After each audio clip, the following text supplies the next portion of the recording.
Sonia strong అయితే ఆడతలేదు. సోనియా మాటలే ఉన్నాయి, ఆ మాటలే ఉన్నాయి సోనియా. నాకు తెలిసిన సోనియా ఫైటర్, కానీ ఆ ఫైటర్ నాకు ఎక్కడ కనబడలేదు. ఫస్ట్ 2-3 రోజులే కనబడ్డది. ఆ తర్వాత ఆమె ఎందుకు సైలెంట్ అయింది, ఏమైంది, నాకు అసలు నో ఐడియా.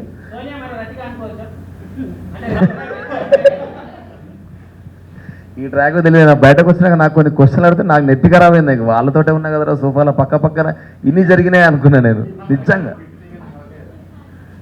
నేను షాక్ అయినా నిజంగా. ఆ రోజు ఘోరంగా ఏడ్చింది. నేను అన్న రోజే ఇంక హెయిర్ ఉండాలి కదా, ఏమైంది అమ్మ. భలే కవర్ చేసిండు వాడు, నీట్గా కవర్ చేసిండు. ఆ బిట్ మస్తు సెట్ చేసుకున్నాడు వాడు, సూపర్ సెట్ చేసుకున్నాడు. అంటే మనం యాక్టర్స్ అన్నా మనం నీట్గా కనబడాలిగా అన్నాడు. అది మంచిగా అనిపించింది. అది నేను ఎన్నిసార్లు పక్కకుండి నవ్వుకు నాకు అర్థం కాలేదు. సడన్గా వచ్చి నాకు ఒక హగ్గి అని చెప్పి ర్యాండమ్గా వచ్చి హగ్ చేసుకుని వెళ్ళిపోతాడు. యష్మి ఫీల్ అయిన తర్వాత నాకు కొంచెం ఆక్వర్డ్ అనిపించింది. అప్పటిదాకా నేను